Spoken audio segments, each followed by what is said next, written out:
सती के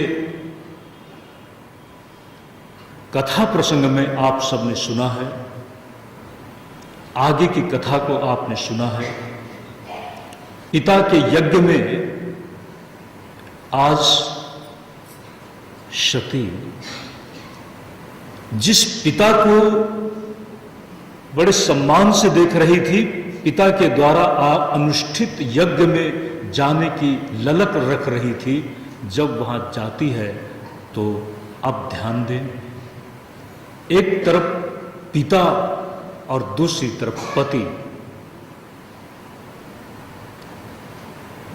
आज सती का मन बहुत ही विकल है, भगवान शंकर का कहीं पर स्थान नहीं पाया, पति का कहीं पर स्थान नहीं पाया।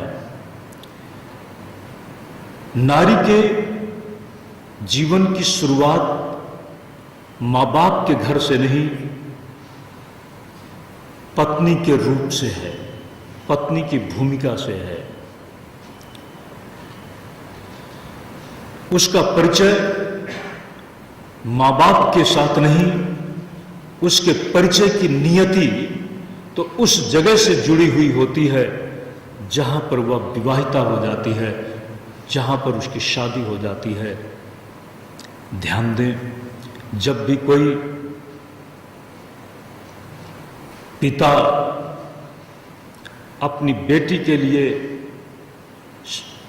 शादी की बात सोचता है तो दो बातें देखता है, घर और बर। इसका मतलब लड़की का जो बर होगा, बर का जो घर होगा, वही उसका अपना घर है, वही उसका भविष्य है। आज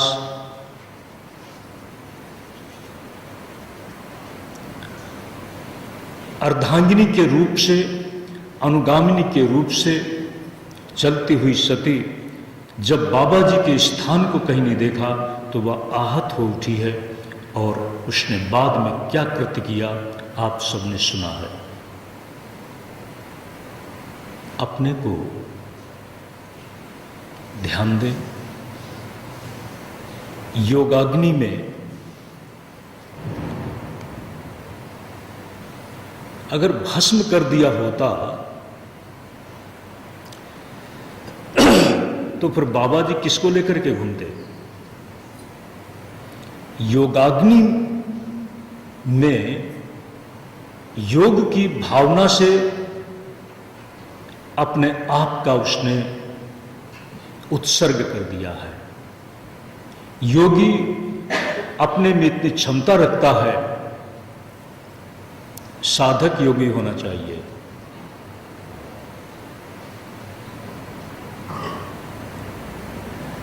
अष्टांग योग सिद्ध योगी होना चाहिए। इतनी क्षमता रखता है कि वह संपूर्ण सिद्धियों को, विभूतियों को अपने आप में देख सकता है, और जब चाहे तो प्राणों का उत्क्रमण कर सकता है। इस बात का सबूत भगवत्पाद आचार्य शंकर इस शरीर को छोड़ करके एक प्रासंगिक कथा की कथा है उनके जीवन से जुड़ी हुई। दैहिक तल पर संसार का धर्म, संसार की व्यवस्था जिस काम से चलती है, काम विषयक प्रश्न मंडन मिश्र की पत्नी ने जब किया था, कुछ जानने के लिए किया था,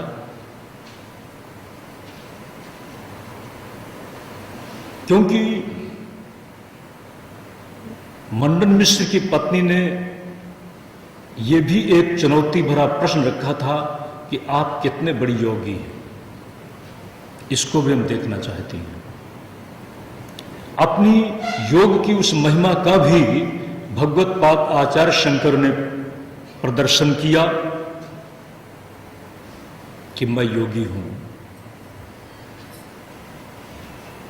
योग से, योग की उस कुशलता से जिसमें प्राणों का उत्क्रमण किया जा सकता है और फिर प्राणों का फिर से प्रवेश कराया जा सकता है, इसमें भगवत पाद आचार्य शंकर सिद्ध हस्त योगी हैं। उन्होंने परकाय प्रवेश के माध्यम से कुछ समय तक बाहर किसी राजा के शरीर में रहने के बाद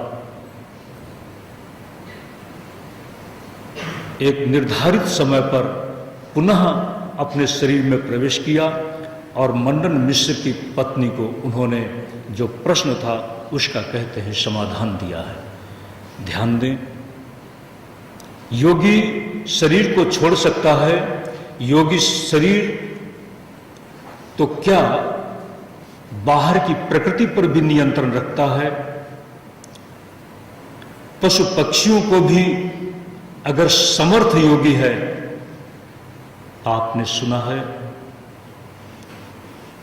थोड़ा हमने भी देखा है, आप लोगों ने सुना है, थोड़ा सा हमने भी देखा है। सुना है आपने ज्ञान योग के सिद्ध योगी संत प्रवर ज्ञानदेव,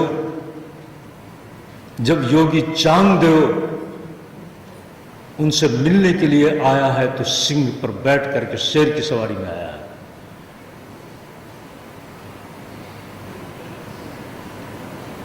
ज्ञानदेव जी ने अपने आप को योगी नहीं बताया। ज्ञानदेव जी अपने आप को योगी के अहम से प्रस्तुत नहीं कर रहे हैं, लेकिन योग के बहुत बड़े समर्थ साधक हैं। चांगदेव अपने आप को योगी के रूप में प्रस्तुत कर रहा है, योगी के अहम के साथ चल रहा है, और ज्ञानदेव चांगदेव से आगे हैं, लेकिन फिर भी अपनी कहीं पर भी अहम की प्रस्तुति नहीं, संस्तुति नहीं। योगी चांगदेव को आता हुआ देखकर कहते हैं वो एक दीवार पर बैठे हुए थे।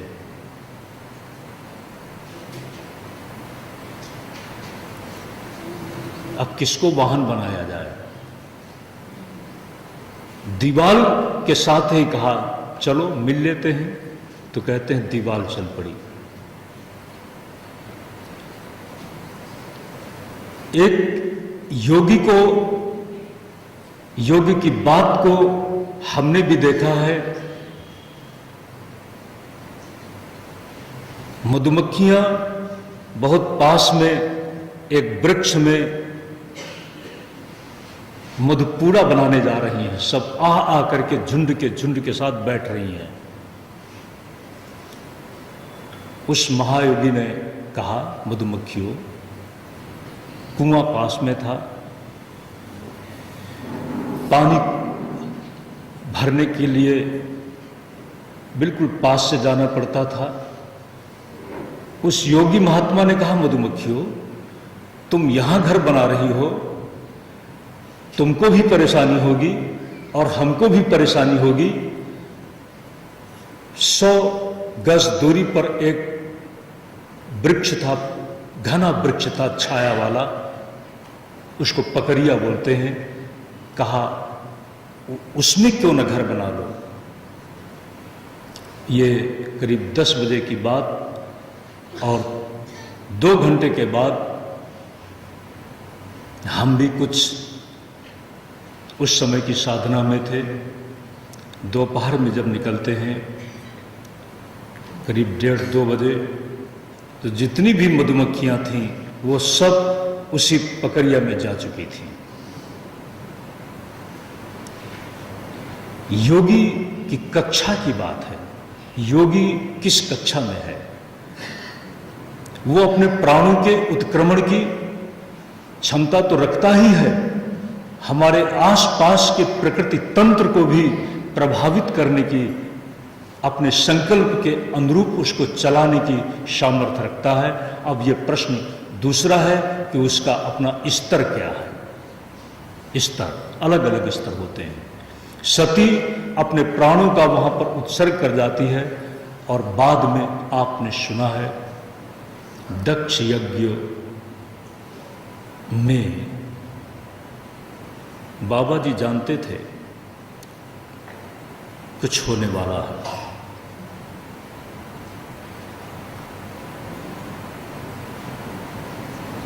कुछ अनुचरों को भेज रखा था। उन अनुचरों ने आकर के ध्यान देना, जिस समय सती अपने प्राणों का उत्सर्ग कर रही है, बाबा जी का स्मरण किया है। और बाबा जी के बिना उसका व्यक्तित्व तो है नहीं। वागर्थाविव संपृक्तो वागर्थ प्रतिपत्ते जगतः पितरौ वंदे पार्वती परमेश्वरो। शक्ति और शिव सदा एक साथ में है। अरा गिरा अर्थ, जैसे शब्द और अर्थ, शब्द के साथ अर्थ छिपा हुआ है। बाबा जी को जब पता चला तो वीरभद्र के द्वारा यज्ञ का विध्वंस, सती मेरे लिए अपने प्राणों का बलिदान दे देती है, बिल्कुल लौकिक लीला। बाबा जी सती की याद में इतना सम्मोहित हो जाते हैं। यज्ञ का विध्वंस हुआ और यज्ञ के विध्वंस के साथ साथ बाबा जी उस सती के शरीर को उठा करके, एक आपने सुना है बिल्कुल उन्मत्त की तरह से इधर उधर भ्रमण कर रहे हैं। जब नारायण ने देखा तो नारायण ने एक एक अंग को टुकड़े टुकड़े कर दिया है और उन टुकड़ों का जहां पर भी पतन हुआ वहां पर शक्तिपीठ बना। आप जिस क्षेत्र में बैठे हैं, इन क्षेत्रों की अपनी महिमा है। सती सत्य का दर्शन कराने के लिए, सत्य का दर्शन करने के लिए बाबा जी को एक संदेश दिया, मैं ही परम सत्य हूं, न ज्ञाय से हरिहरादिभिरप्य पारा। वो अपने आप में हरि, हर, ब्रह्मा आदि से भी जानी नहीं जा सकती। परम प्रकृति के रूप में वाही सबकी आश्रय है, वाही सबका कारण है। जिस समय दूसरे जन्म में सती पार्वती के रूप में बाबा जी को पाने के लिए तपस्या में बैठी हुई है, बाबा जी परीक्षा लेते हैं। उस समय माता पार्वती ने कहा, मैं आपकी चिरसंगिनी हूं, मैं ही मूल प्रकृति हूं,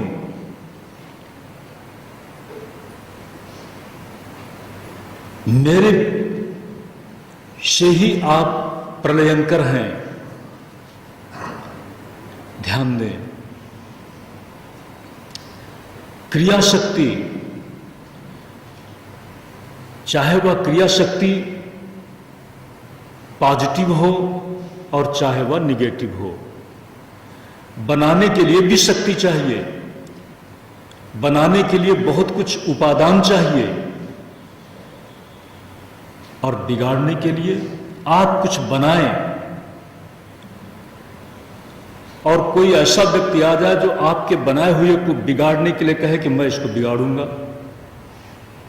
ध्यान दें, आपने बड़ी मेहनत से बनाया और बनाने के साथ जब बन चुका तो कोई बिगाड़ने वाला कहे कि मैं इसको बिगाड़ूंगा, तो आप कहेंगे कैसे बिगाड़ोगे?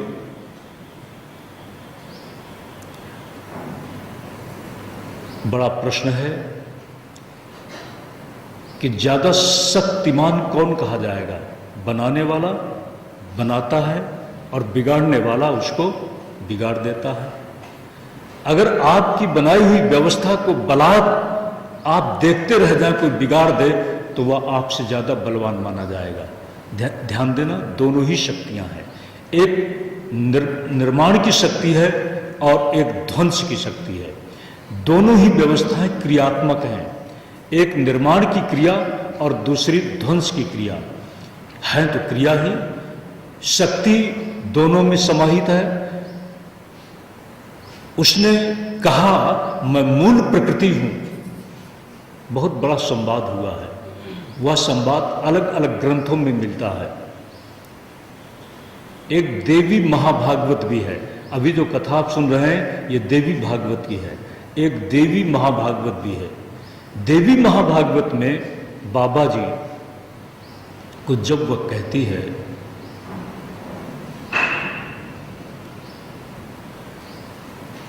मैं ही आपकी शक्ति हूं, मैं ही सृजन की शक्ति हूं,